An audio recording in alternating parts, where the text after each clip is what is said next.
Hello all, welcome back to our channel. So students, in this video Kathanika lesson అనేది full గా explanation చేయడం జరిగింది. So ఈ video full గా చూస్తే మీకు ఈ కథానిక లెసన్ నుంచి ఎట్లాంటి క్వశ్చన్ వచ్చినా కూడా ఈజీగా మీరు అటెంప్ట్ అనేది చేస్తారు. ఓకేనా? సో మీరు ఏం చేయాలంటే వీడియోని ఫుల్ గా చూడండి, స్కిప్ చేసుకుంటూ చూస్తే అర్థం అవ్వదు. ఓకేనా? So let's get into the video students. కథానిక ఆధునిక వచన సాహిత్య ప్రక్రియ. కథ దీని పర్యాపదంలో వాడుతున్న దీనికి కొంత భేదం ఉంది. చిన్నప్పుడు పిల్లలను నిద్రపుచ్చడానికి పెద్దవాళ్ళు పేదరాశి పెద్దమ్మ కథలు వంటి కథలు చెప్పేవారు. వాటిని వింటూ పిల్లలు నిద్రపోయేవారు. అప్పటి కథలు నిద్రపుచ్చేవి. అయితే ఇప్పుడు కథలు చైతన్యపరిచాయి. అంటే ఈ కథానిక అనేది ఇంగ్లీష్లో మనం దాన్ని షార్ట్ స్టోరీ అని అంటాము. సో ఓల్డెన్ డేస్లో చాలామంది మన మమ్మీస్ వాళ్ళు ఏం చేస్తున్నారంటే చిన్న చిన్న పిల్లల్ని పండుపెట్టుకోనికే అన్నం తినిపేనికే ఒక చిన్న స్వీట్ కథలు అనేది చెప్తారు. లైక్ ఒక రాజు ఉంటాడు, 7 చేపలు, ఇట్లాంటివన్నీ చెప్తారు కదా. సో అవి ఏంటి అని అంటే నిద్ర వచ్చేటట్టు ఉంటాయి అన్నమాట. కానీ ఇప్పుడు కథలు ఏమైనాయి అంటే కొంచెం ఎక్స్ట్రా చైతన్యవంతమైనవి, అంటే ఫీచర్స్ ఎక్కువ అయినాయి అనమాట. మొదటి దీని తెలుగులో వివిధ పేర్లతో పిలిచిన చివరకు కథానిక అని పిలుస్తారు. కథానిక పదం కథ్ అనే ధాతువు నుండి పుట్టింది. దీనికి చెప్పుట, మాట్లాడుట, సంభాషించుట అనే అర్థాలున్నాయి. ఈ కథానిక అనే పేర్లు ఎట్లా వచ్చిందంటే కథ్ అనే ధాతువు అంటే ఒక వర్డ్, కథ్ అనే ధాతువు నుంచి వచ్చింది. సో దాని మీనింగ్ ఏంటంటే మాట్లాడడం, సంభాషించడం, చెప్పడం అర్థాలు ఉంటాయన్నమాట. సో పారిశ్రామిక విప్లవం కారణంగా మనుషులు అతి కొద్ది సమయంలో చదవగలిగే ప్రక్రియ, ఆదరించడం ప్రక్రియ లాంటివి ప్రదర్శనకి. అంటే షార్ట్ స్టోరీ అంటే ఏంటి? ఒక చిన్న స్వీట్ అండ్ షార్ట్ స్టోరీస్ ఉంటాయి కదా. సేమ్ లైక్ అప్పుడు చెప్పినా కదా, ఒక రాజు ఉంటాడు, రాజుకి 7 చేపలు, 7 మంది కొడుకులు ఉంటారు, 7 చేపలు దేమని. సో అవన్నీ షార్ట్ స్టోరీస్ అనమాట.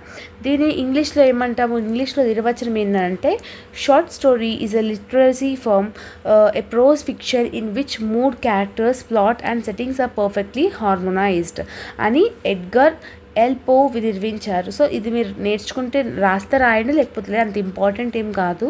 సో సంఘటనలు కొంత లైక్ షార్ట్ స్టోరీ అంటే ఏంటి? కొంచెం కల్పితమైనది ఉంటుంది. అంటే కల్పితం అన్ ద సెన్స్ అది రియల్గా జరిగింది కాదు. సో ఇప్పుడు రాజు ఉన్నాడు, ఆ స్టోరీ అనేది రియల్గా జరిగిందా అంటే తెలియదు, కల్పితం. అదొక జస్ట్ కల్పితం మాత్రమే. ఒక విచిత్రమైన మనస్తత్వాలను, ఒక అపురూపమైన పరిస్థితులను, ఒక అందమైన ఆలోచనను, ఒక మర్చిపోలేని అనుభవాలను దేన్నో ఒక పాఠకుల హృదయంలో గాఢంగా హత్తుకునేలాగా చేయడంనే షార్ట్ స్టోరీ అంటాము. సో అది నిజంగా జరిగిందా లేదా మనకు తెలియదు, అవునా? సో కానీ ఆ స్టోరీ విన్నప్పల్లో మంచిగా అనిపిస్తుంది, క్యూట్గా అనిపిస్తుంది, వినాలనే ఆసక్తిగా అనిపిస్తుంది, అందంగా ఉంటుంది, ఆ స్టోరీ అనేది ఉంటుంది. సో ఇవన్నీ ఫీచర్స్ అని చెప్పి రాపిస్తున్నాం. సో ఇందులో మీరు మెన్షన్ చేయాల్సింది ఏంటంటే ఊరు అడవి అనే ఒక కథ ఉంటుంది. అంటే ఒకరికి దాహం వేసింది, దాహంతో శరీరం అంతా నీరసంగా ఉంది.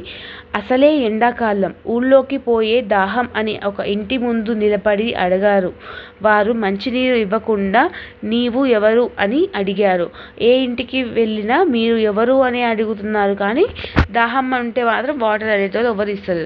కొంతమంది తమ ప్రశ్నలకు సమాధానం చెప్పునందుకు విసుక్కున్నారు. అతను ఊర్లో నుండి అడవిలోకి వచ్చాడు. ఒక చిన్న వాగు కనిపించింది. ఒక చెలమ అమృతం తాగినట్టు ఆ నీటిని తాగాడు. అతనికి ఆనందం కలిగింది. ఆ ఆనందంలో నీరు దొరికిందని కాదు, ఆ చెలమ తన ఊరు పేరు అడగనందుకు. అందుకే అతను చెలమకు కృతజ్ఞతగా చెప్పాడు. సో ఇక్కడ ఈ షార్ట్ స్టోరీ అర్థమైంది కదా. షార్ట్ అండ్ స్వీట్గా లేదు. ఒక పర్సన్కి ఒక దాహం అయింది, ముందుగానే అది ఎండాకాలం. సో ఊర్లోకి వెళ్ళి లైక్ అడిగినారంట, లైక్ ఇట్లా నాకు వాటర్ కావాలంటే నువ్వు ఎక్కడ ఉంటావు, నీ పేరు ఏంటి, నీ ఊరు ఏందని అడిగినారు. కానీ ఎవరు మాత్రం మంచినీళ్ళు ఇచ్చైతే మాట్లాడలేరంట.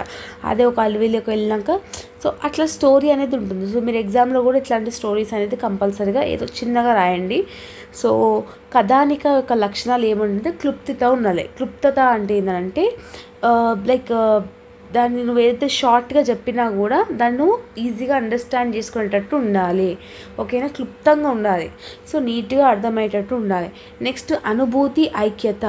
అనుభూతి ఐక్యత అంటే తొలి నుంచి చివరి దాకా ముక్కుసూటిగా నడవాలి. అంటే కథని ఎక్కడ డిస్ట్రాక్ట్ చేసుకుంటూ వెళ్ళొద్దు. ఫర్ ఎగ్జాంపుల్ ఈ వీడియోలో నేను కథానిక లెసన్ చెప్తున్నా, కథానిక లెసన్ చెప్పకుండా వేరేది ఏదో చెప్తే లైక్ ఐక్యత అనేది వెళ్ళిపోతుంది కదా. సో ఏదైతే స్టోరీ మీరు చెప్పాలనుకుంటున్నారో దాని మీద స్టిక్ అయి ఉండాలి. సో లెందీ అనేది చేసుకోవద్దు. నెక్స్ట్ సంఘర్షణ అంటే ఏంది?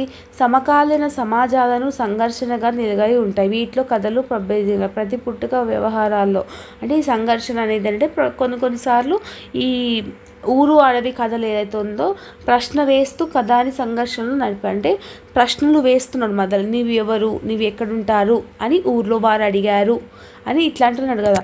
సో అట్లా కూడా వేసుకోవచ్చు అనమాట. నెక్స్ట్ నిర్మాణ శైష్టం, నెక్స్ట్ రచన నైపుణ్యాలు, వస్తువు అన్ ద సెన్స్ ఏ టాపిక్ మీద మీరు తీసుకుంటున్నారు, ఎత్తుగడ్డ, ఇవన్నీ మీరు నేర్చుకుంటే అంటే ఇందులో లిటరల్లీ మీకు 11, 12, 13, 14, 15, 16, 15 ఉన్నాయి. సో ఈ 15లో మీరు ఏవైనా ఒక 6-7 గుర్తు పెట్టుకొని ఆ 6-7 గురించి రాసి సరిపోతుంది. కథ పేరు, భాష, ముగింపు. సో ఇట్లా సైడ్ హెడ్డింగ్స్ గుర్తుపెట్టుకోండి, దాని లోపల మ్యాటర్ ఓన్గానే. సో ముగింపు మంచిగా ఉండాలి, మరి ముగింపు ఏదైతే ఉందో అది లైక్ కంక్లూడ్ అయ్యేటట్టు ఉండాలి, ఈజీగా స్టోరీకి రిలేటెడ్ అయి ఉండాలి, ఇంకెక్కువ సీరియల్స్ లాగా సాగదీయొద్దు దాన్ని అన్నట్టు ఉండాలి. ఓకేనా? సో ఇది కథానిక అనేది lesson. So this is all about the video. I hope that you have got clarity about this lesson. So ఈ వీడియోలో ఏదైతే లెసన్ చెప్పినో ఆ వీడియో నుంచి మీకు క్లారిటీ వచ్చిందని అనుకుంటున్నాను. ఈ వీడియోలో చెప్పిన లెసన్లో ఇంకేమైనా డౌట్స్ ఉంటే మీరు కమెంట్ సెక్షన్లో కమెంట్ చేయొచ్చు. ఓకేనా స్టూడెంట్స్? సో మీకు ఎట్లాంటి డౌట్స్ ఉన్నా కూడా కమెంట్ చేయండి.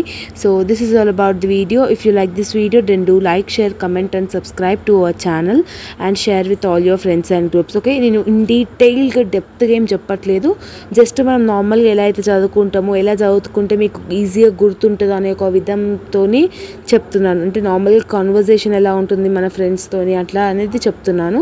సో మీకు అర్థమైందనే ఒక హోప్ అనేది నాకుంది. ఒకవేళ మీకు అర్థం కాకపోతే ఏ టైంలో అర్థం కాలేదు, ఎందుకు అర్థం కాలేదని మీరు కమెంట్ సెక్షన్లో కమెంట్ చేయండి. ఓకేనా స్టూడెంట్స్? బికాజ్ నేను కొన్ని టెక్నికల్ వర్డ్స్ అనేది యూజ్ చేయలేదు వీడియోలో. ఓకే, సో మేబీ మీకు ఈ వీడియో అర్థమైందని అనుకుంటున్నాను. All the very best for your examination as well as the preparation. See you all in next video. Bye bye students and thank you so much.